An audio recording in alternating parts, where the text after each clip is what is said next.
All right, so this is the October 25th meeting of the Resource Management Work Group. Saying that out loud, realize I need to wish my mother happy birthday. But we got 3 topics on the agenda.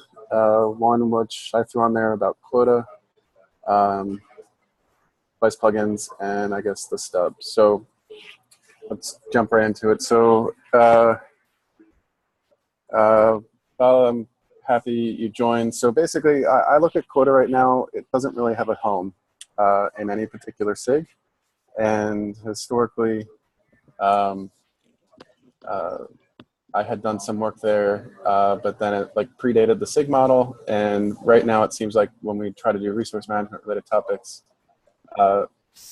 feels to me that quota is a hodgepodge of maybe API machinery and scheduling and this group.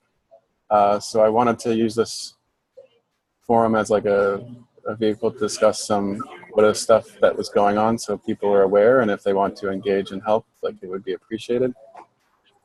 And then to settle on some of the discussions for the priority and preemption design around quota, and then use this as a case study for what we want to do with the resource API moving forward. So I'm not sure if Harry or I know Connor, you're here. I know there's been some discussion around people being reinterested in resource classes, but I think there was some requisite legwork that needed to be done to actually support that concept. And I think quota is an example of something that would do well. So I am recording, yeah. So let me share my screen.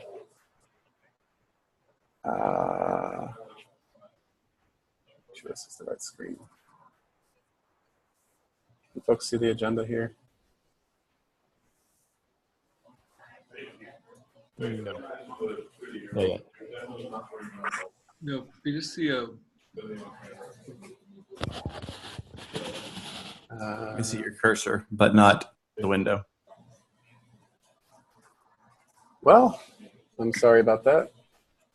I feel like Seth, who had similar problems earlier in the day or yesterday. I don't know if I'm going to be able to trick Zoom into letting me share my window here. So let me do a quick heads up. So basically, I spent some time the last few days rewriting quota to allow you to do quota on any cube resource via discovery. But I don't have any ability after this PR lands hopefully soon to do quota on custom resource definitions. So this is basically an open appeal. If anybody's trying to do anything in the device, or not the device space, but in the resource management space that might depend on CRDs, reach out to me, and I'd love for someone to help make quota support CRD stuff. Aside from that, though, I was potentially going to use this time to go and update quota to support all of the new compute resources that we've been talking about, at least huge pages and maybe devices or ephemeral storage or any of that stuff. And when sitting back to think about doing that, one of the things that would be useful is to know what we imagine the scope of a future resource API to be. So I could know, for example, that if a particular resource is overcommittable and it's tied to pods, give me the list of resources that can be supported there. Or similarly, actually, persistent volume claims. I would like some way of discovering what resources could be associated with those. I don't know, Vish, if you had thoughts on the scope of the resource API, if it was only tackling pod-related resources, or if you saw it potentially extending to other things that hang off a resource requirement. I was considering a few use cases. One was just discoverability. The other was Ray,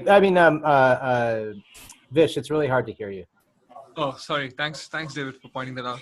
I'll try to get closer to my laptop. It's going to be so huge. So I'll probably like shut down my cam. So there are a few use cases that I was considering for a better resource API. That's not really an exhaustive list, but some of the ones that I've come across so far. One would be just discovering what resources exist within the cluster. A lot of these resources might be tied to a node, but some of them might be cluster level resources. So just like discoverability is like one aspect. The other aspect would be like having more metadata associated with these resources, so you can like know whether they are overcommittable or like whether it's a fractional resource or not. And like maybe you have additional description and things that make it easy for users to understand how to consume a resource. Um, so like these were the top things in my head, but if I think Were they all pod oriented though? they were all pod oriented. Yes, I was just thinking primarily of just compute resources because like storage was like storage is already having its own set of APIs that's used to just work. Okay. I was the way I was thinking it would integrate with Coda. It would also like potentially integrate with limit range. Maybe not the way Coda APIs are currently set up. Maybe we need like a different way of expressing those external resources, but like Coda limit range and like integration with kubectl and like UI being able to show resources as a thing. Like those were all the use cases that I was considering. Does that answer your question more? Yeah. So I guess what I'm wondering is like, if I was looking at quota now,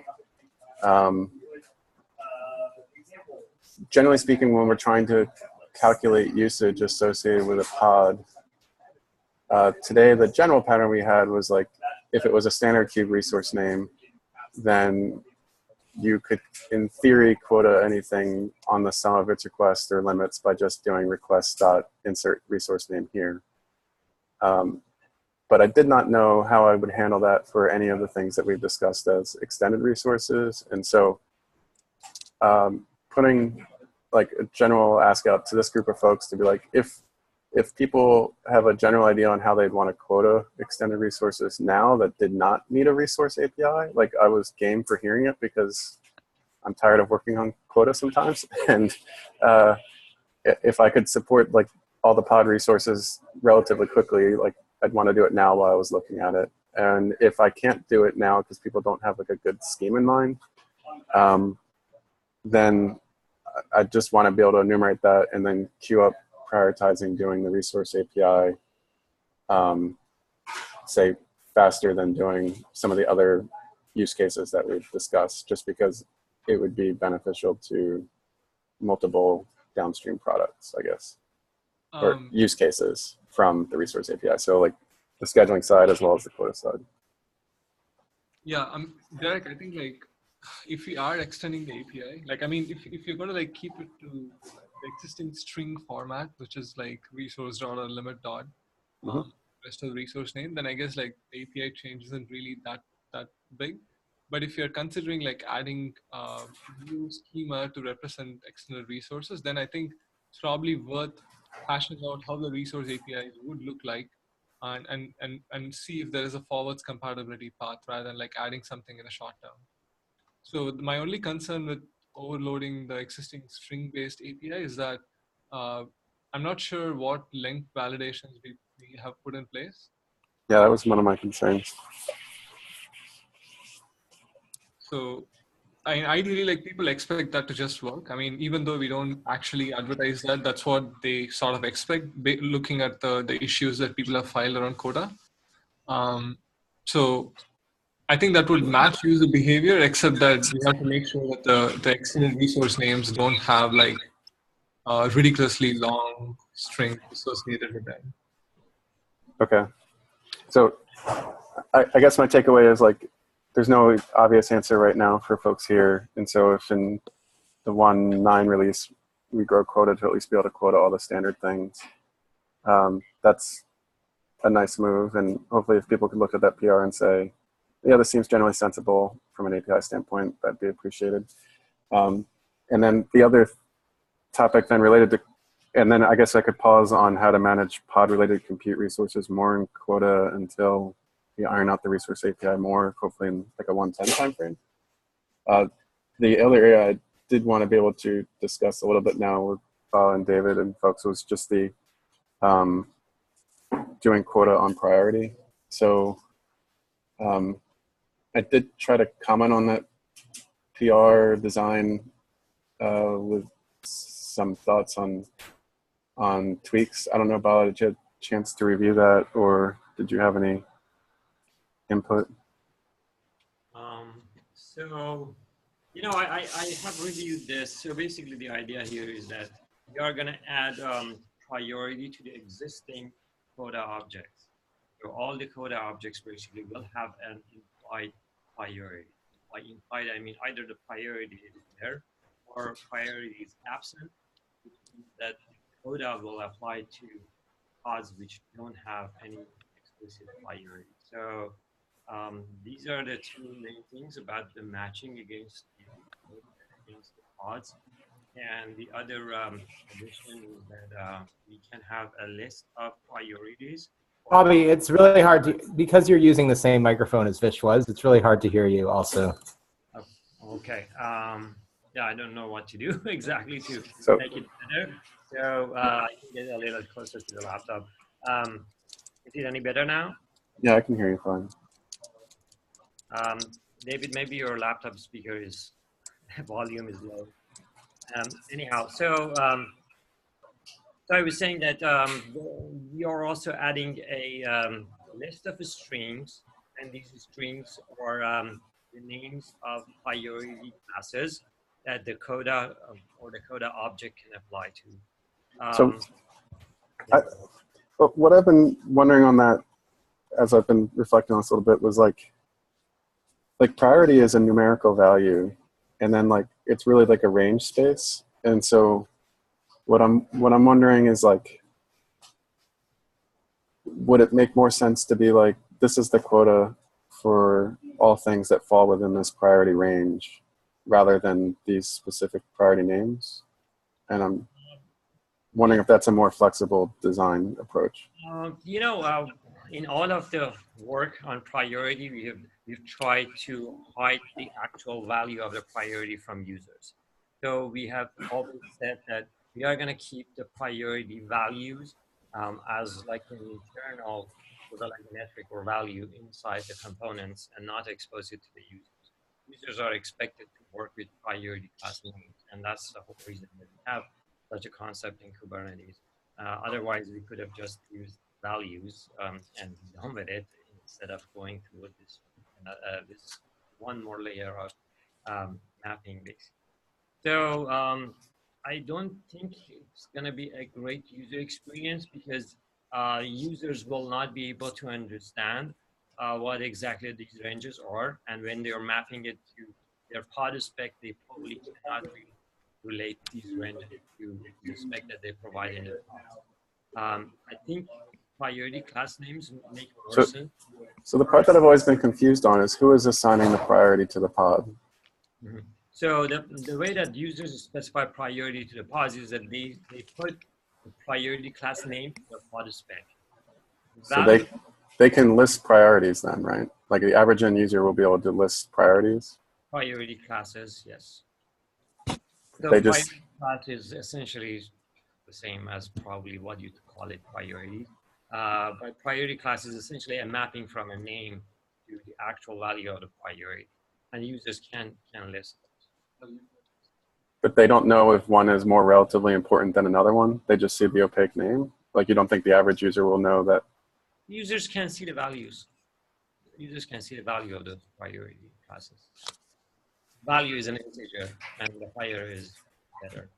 It's like, I guess what I'm wondering is like if it says, if the result of you creating a pod that you didn't have quota within that priority range for was insufficient quota in priority range X through Z, like, is that a bad experience if users can actually enumerate priorities and see their values? I think it's not a very obvious message for users. Users have to, when they see that message, have to go and discover what those ranges are and what are the existing priority classes in those ranges are. So it's not obvious for users to know what they did wrong, basically, in their pod spec. If we just say that we don't have priority at this for this priority class name, it will be much more obvious for users because that's the priority class that they have provided in their pods or in their pod spec. But if I do kube control get priority classes, do I see the priority name next to the priority value? You will see that, yes. So maybe this question will answer like in a multi-tenant system where like you don't want to like show all users all available priority classes. I can't be am I really the only one who's having trouble hearing them? I'm having, I mean, now I can't hear. am I going insane? No, David, I also have the issue. And every time I appreciate you point out. Okay, thank you. Oh, you just have to get closer or like use a different laptop, I guess. So the question was, in a multi-tenant system, is it okay to advertise all available priority classes to all users, even though they might not be able to use all of them? Generally, priority classes are global, so we don't have any notion of restricting a particular priority class to a namespace. So when they list priority classes, I think we should just show all of them. And this is different from, sort of like, it's a different concept from CODA. The users can see these are all the available priority classes in the system, whether they have CODA at all of those priorities or not is a different question. So Vish, I'm okay with that because like users can list all storage classes now, right? So like the idea that they could list all priority classes isn't nuts to me. The problem I'm having associating is like if the mental mapping between priority class name to resolved priority value is something that is difficult. So difficult for users to follow that like having the mapping in the Quota API be like a priority range rather than a priority name is better or worse. So, okay, do you guys hear us better? Hear you fine now. Okay, I don't know about David. So, David, is this any better than before? It's good enough. Okay. I guess the same problem exists with both laptops. Anyhow, I hear you, Derek, but I would say that this is okay. So imagine that you are a user, you specify a priority class name, let's say medium priority. This is actual name, medium priority in your pod spec. And then when you try to run this pod, you will get a message saying that you don't have enough CODA in range 100 to 1000. So like that's fine. So I guess let's say the quota definition is the range, but then the error message resolves the actual priorities that are within that range, and it says you don't have enough quota to consume pods that use these potential priorities. But Derek, that kind of breaks the intention to hide the numeric ranges from the users. Not, or let me not say hide, but like to abstract it away so the users only have to think in terms of the class name and not the number. Because later, if they want to, like if they want to match up their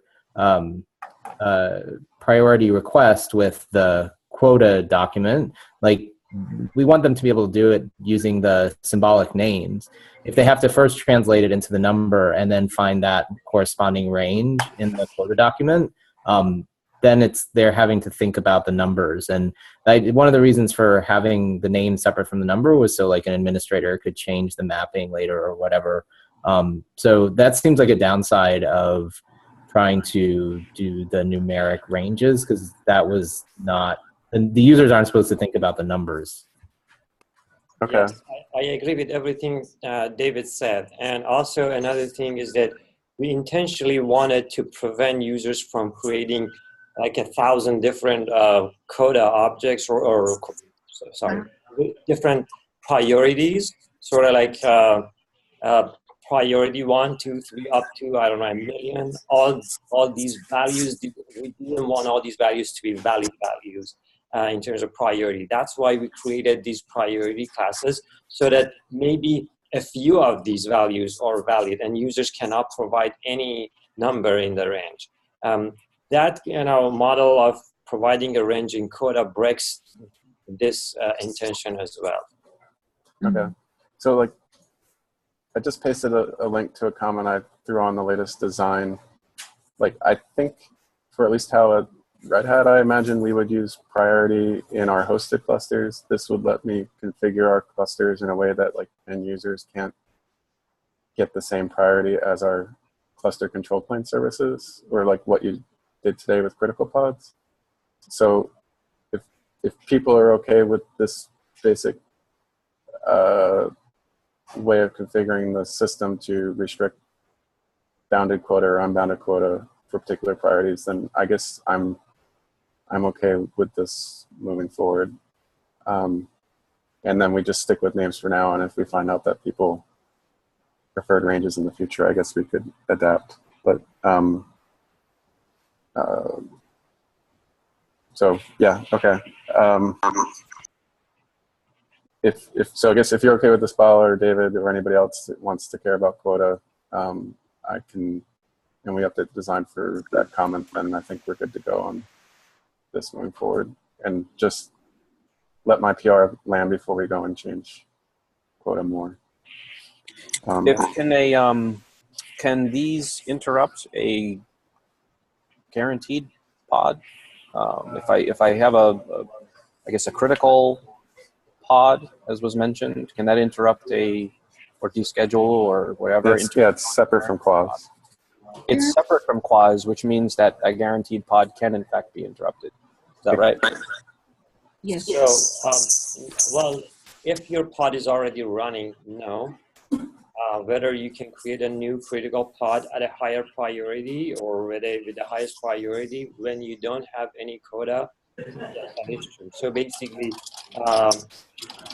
admin has to give you enough coda before you can create new pods at that priority. But it's not going to affect an existing pod system. Yeah, it's not going to affect an existing pod. Okay, that's my main concern. Thanks.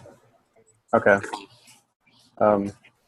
So if folks are really excited about custom resources and being able to manage those, I'd love to sync up with you to figure out how I can then get this under quota. And then this shall hold on managing more pod-related compute resources that are not standard resources under quota till 110. And then I think, assuming David and Bala, you guys are fine with my last comment on that PR, I think you can unblock you guys from doing priority work, and I'm sorry for being slow on that. Yeah, Derek, just to clarify, I think realistically speaking, if we can get a design consensus in 110, that itself will be a big deal. So to just have an agreement there so that we don't have miscommunication going on like what we can actually configure. Agreed. So Sorry, what was the thing about having agreement?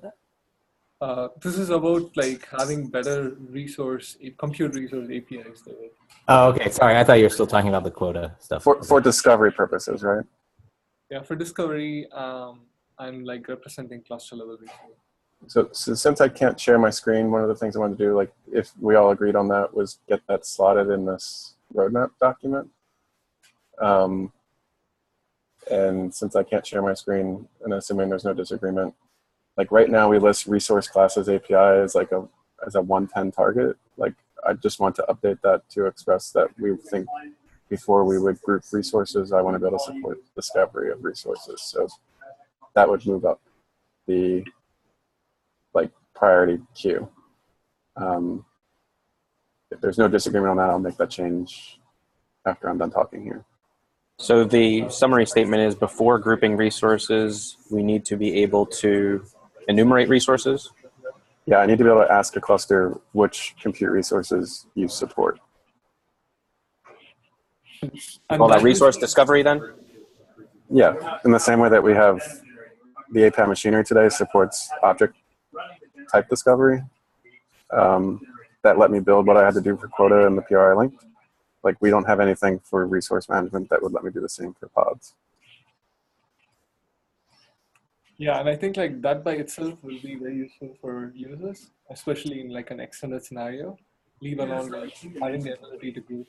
So, Where does this discovery stop? Is it device plugin related? Is it hardware, other hardware related? no, it's more of an API concept, like at the API server level. As in, like, how do you represent resources? Right now, they are strings attached to the node object. So you have to go through every node object and try to discover what's associated with them. And that has a whole bunch of shortcomings, which are like captured in a whole bunch of issues. And as a user, you most likely don't have, well, many of our users don't have rights to list all nodes to even know that they could stick this in their pod spec. Can I beg you for maybe 2 examples of resources you would want to have discovered? CPU and memory. Like, I'd like to be able to say this cluster supports CPU, and CPU is a burstable resource. And this is what it means to be CPU. Like, today we don't have that now. And that'll be true for GPUs as well, or FPGAs, or whatever the community wants to add. In huge pages. So, like, if the feature gate was turned off, I'd want to be able to know if this cluster supports huge pages of these page sizes. Hello. Okay, that's more clear. Thank you. Could I ask a question? Like, could we consider resources the types? So, for example, there could be resources of plain integers like memory and so on. There could be resources that are essentially like identifiers of some forms, could be strings, or UIDs, or whatever. It'll be useful to have some kind of types for resources. Yeah, so I think you're starting to give input on like how the resource API should look like. Uh-huh. Maybe you should have this conversation while designing that API. Okay, that's fine. Sure. It's a really good point though. Yeah, I just want to make sure everyone in the group here was aware of the need, and that if we supported resource discovery, it would help a lot of things before we tackle resource classes. So with that, I think we talked through this subject, and thanks everybody. Next on the agenda, unless there are any other following questions, I'll go update the roadmap link that we have to reflect that. And then next on the agenda was the device plugin architecture document. So I think, Renaud, that was you. You want to talk through that?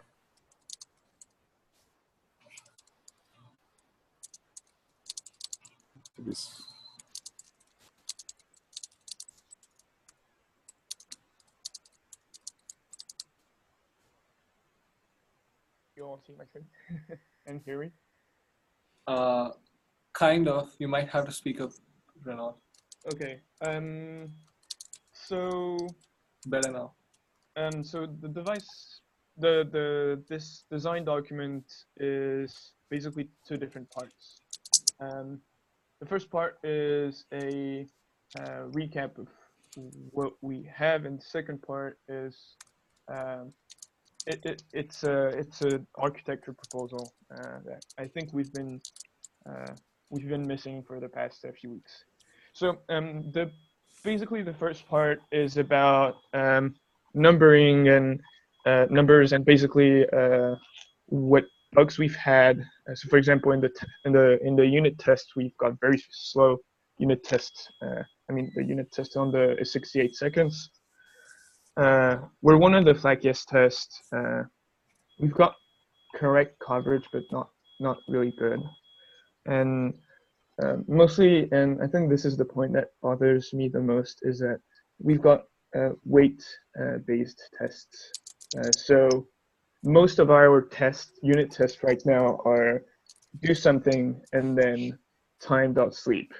And if it doesn't work on the CI, we just increase the sleep value, which seems a bit ridiculous.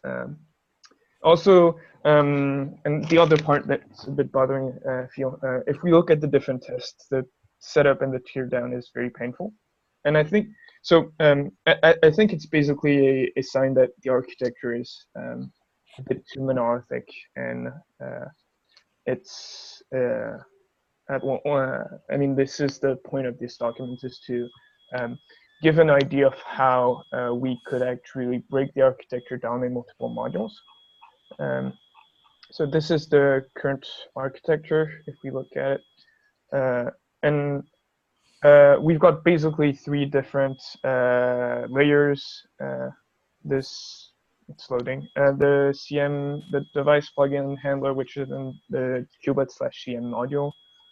The manager, which is in the device plugin module, and the endpoint. And so most of the architecture the architecture document is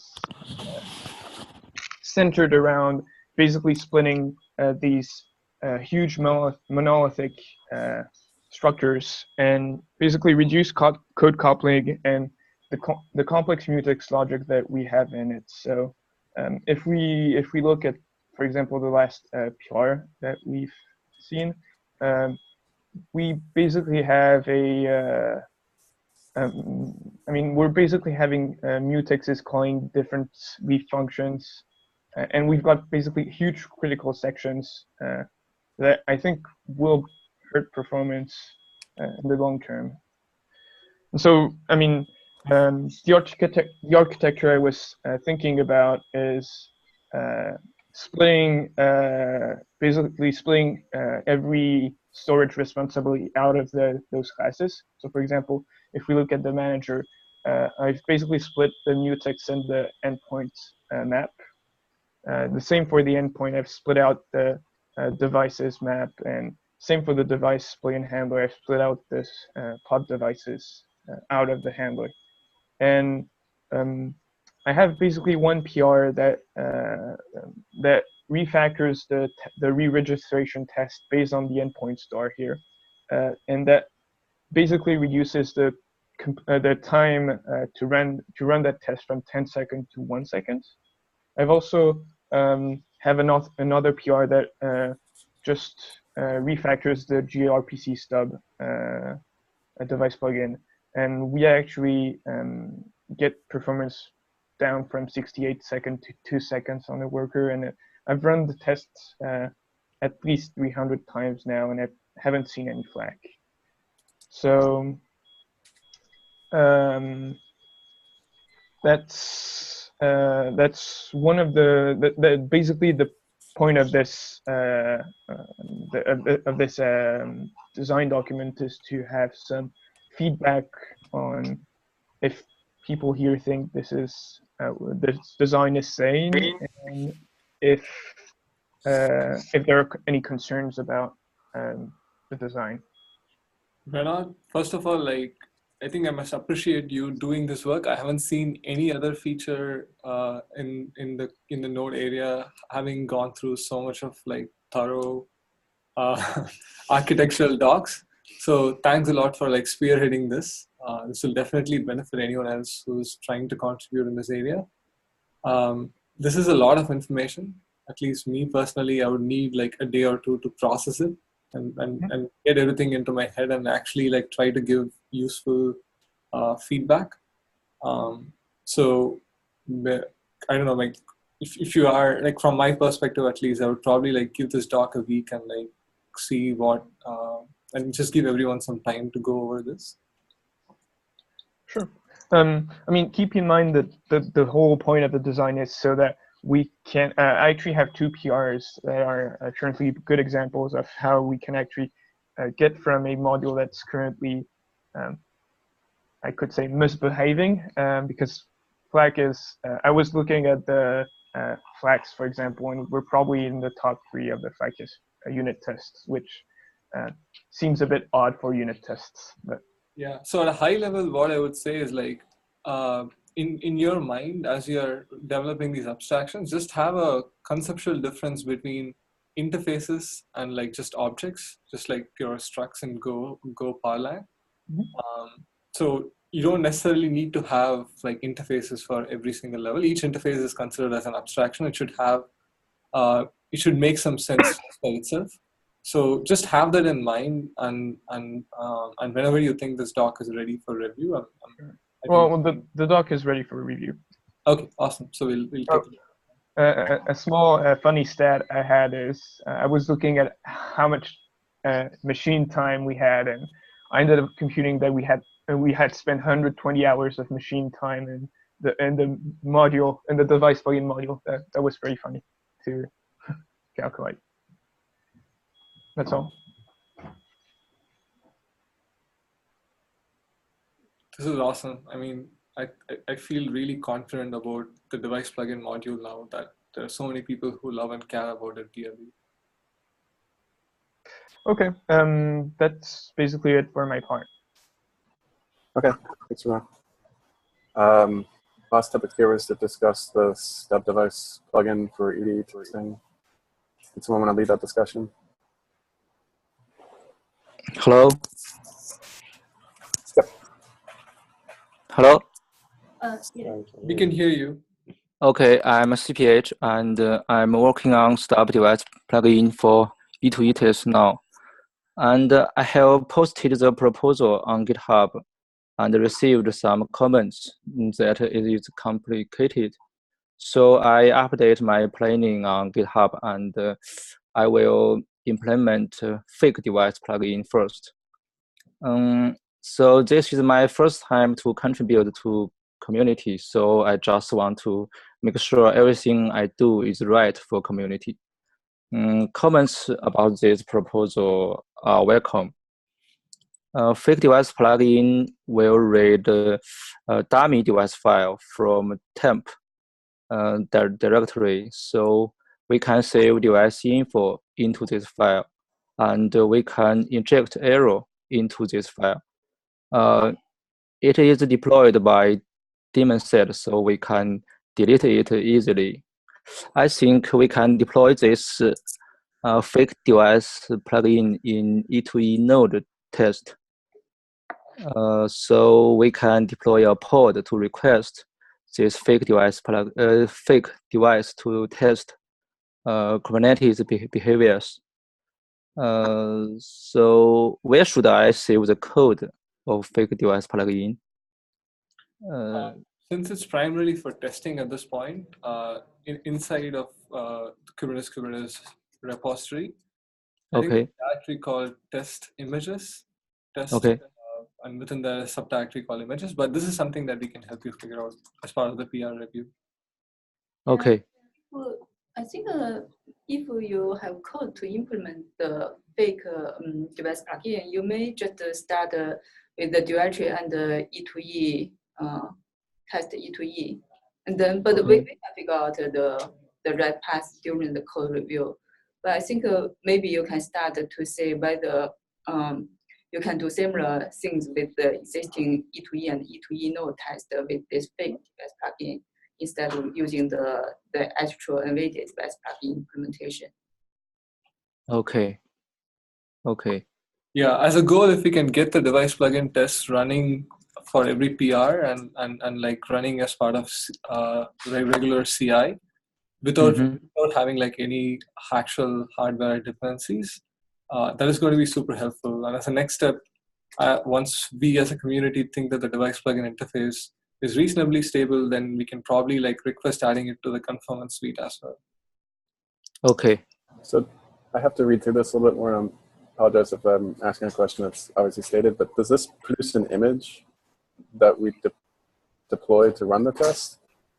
I hope we don't really use it as an image, but instead we can like have code to actually build the fake the step device plugin, so that if we need to make any API change or the code lives in the Kubernetes code tree, we can change both sides together.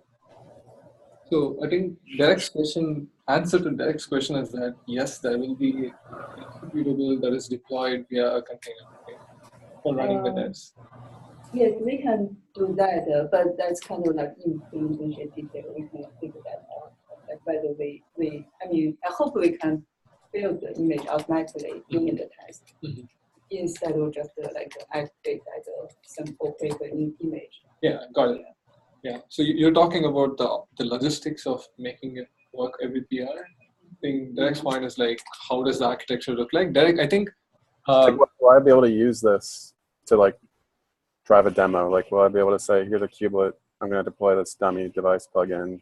Will this be like a reference dummy device plugin that I can do kubectl create -f and deploy a daemon set? That's device plugin. Yeah, that. Which means like it needs to be an image that's like built, that's pullable.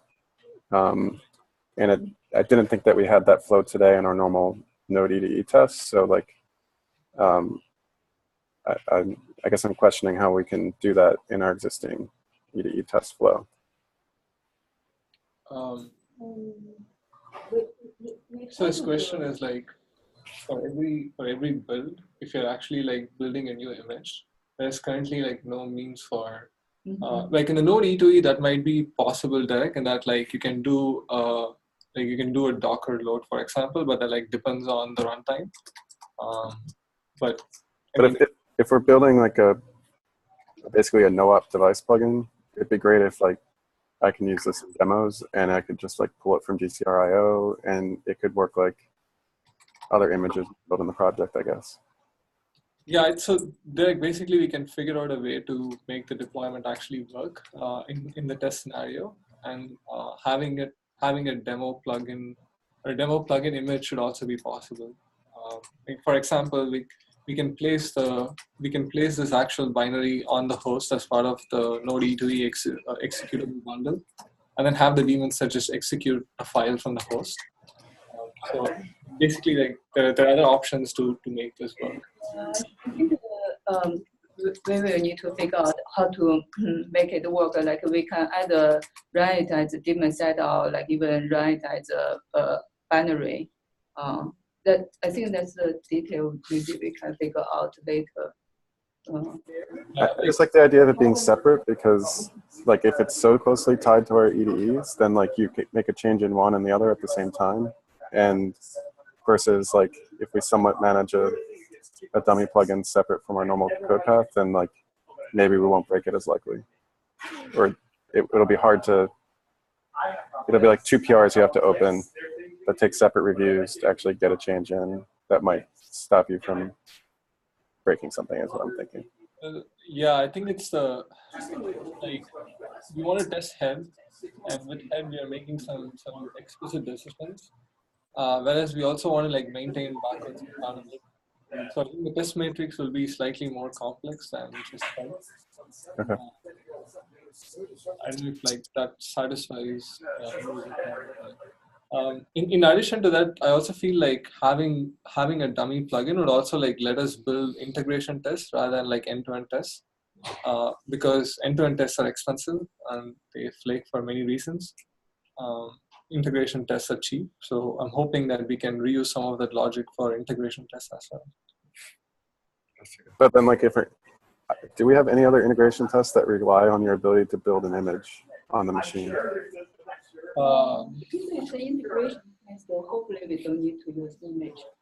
Yeah, the assumption with integration tests is that like you would basically it's like it would be like a unit test, right? Like you don't really have like kubelet level integration tests. You just have like integration test.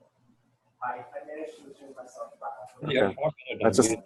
Yeah, I mean, you actually run the real components, but it's not in a actual deployment. It's a smaller scope. Right. So we'll have to see if the way it is stubbed in the integration test scenario would actually exercise this code, and I think like correct, kind of an unknown at this point. Yes. The stub device plugin, once refactored, should actually be useful in the integration test.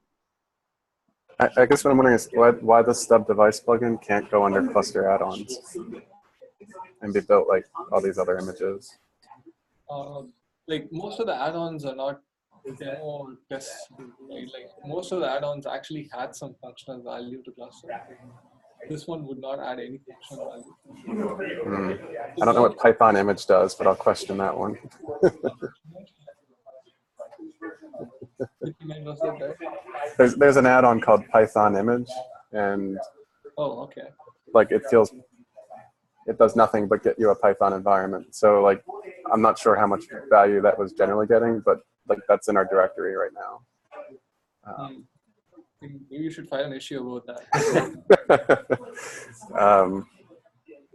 Okay, but all right, I guess we can talk through that. But generally speaking, like I would prefer if we built like an artifact that was a no-op device plugin, and somehow we're able to use that in our testing, but like not do them coupled. But if I'm the only one that's strongly thinking that way, then I don't want to hold up the effort. But I think this seems like a decent thing that you could use to give us like a reference implementation on how to build these plugins. Yeah, I mean, as of now, we don't really have any backwards or forwards compatibility requirements. So the want for like having this like standard implementation that we will use to verify the implementation doesn't exist as of now. But once we graduate the interface out of alpha, then I guess that will become a necessity. So for now, like we can just make sure that the versions we claim to support are actually supported. Could I raise one aspect here, Sundar here? So the current device plugin is probably a good fit for GPUs and such. But when you look at the FPGAs, there are a lot more stuff which need to be added for that. FPGAs are programmable devices. So the current API does not even look at programming or image management or matching images to specific devices and so on. The other aspect is that a lot of the representation of images and accelerators in the FPGA world is not standardized. So we had to leave a lot of the device plugin. So we don't necessarily need to expose all of that in the API, but we need to give enough freedom to the plugin to do all this kind of management. So we need to bring those aspects into the device plugin proposal at some point. That's awesome. Thanks for that information, Sundar. I think this is one of the reasons why the API is still alpha, because we're waiting for the community to give feedback on like what are the other use cases and like what is possible, what is not possible, and then like figure out whether we'll have an API that we can actually reasonably support for the foreseeable future. So please share your findings with all of us once you're ready. Sure. Figure out what's the best way to enable it. Sounds good. Thanks. I'll do that. Cool.